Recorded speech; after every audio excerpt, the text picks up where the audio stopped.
Одоо та бүхэнд Монгол банкнаас ирүүлсэн мэдээллийг хүргье. Орон сууцны ипотекийн санхүүжилтийн 3 дугаар сарын мэдээ.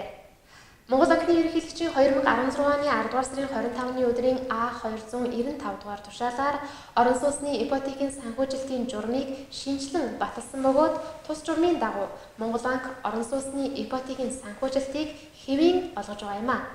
2017 оны 2 дугаар сард Монгол банкнаас орон сууцны ипотекийн санхүүжилтийн тогтвортой тогтолцоог бий болгох хөтөлбөрийн хүрээнд нийт 396 зээлдэгчдэд 24.2 тэрбум төгрөгийн зээлийн их усүрийг олгосон бол 3 дугаар сард нийт 460 зээлдэгчдэд 27.1 тэрбум төгрөгийн зээлийн их усүрийг олголоо.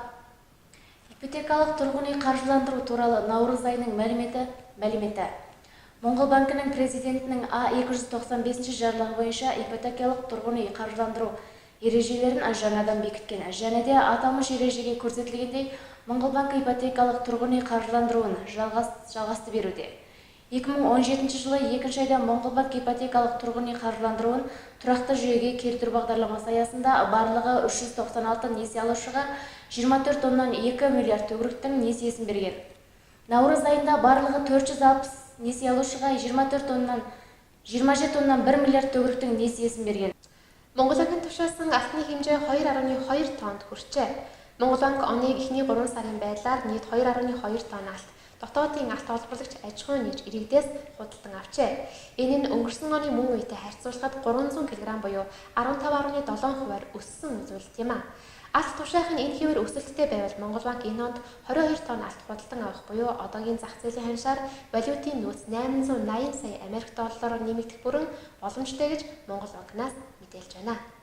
Алт тушаалт нэмэгдэж байгаатай холбогдуулан валютын нөөцийг нэмэгдүүлэх зорилгоор Монгол банк 1 тонн гаруй алтыг өнгөрсөн 7 хоногт цэвэршүүлэн авсан байна.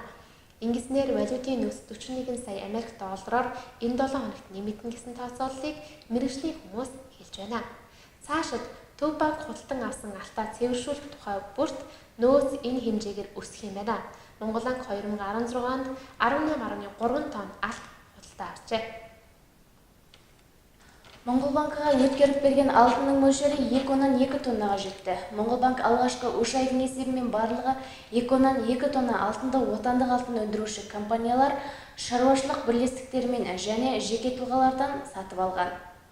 Бұл өткен жылмен салыстырғанда 300 килограммен, яғни 15,7% өскен. Бұл көрсеткіш төмендемесе, Моңғол банк осы жылда 22 тонна алтын алады. Бұл дегеніміз қазіргі нарықтық мөлшерлемелер бойынша валют қорлары 880 миллиард ақш долларымен өседі деген болжам бар.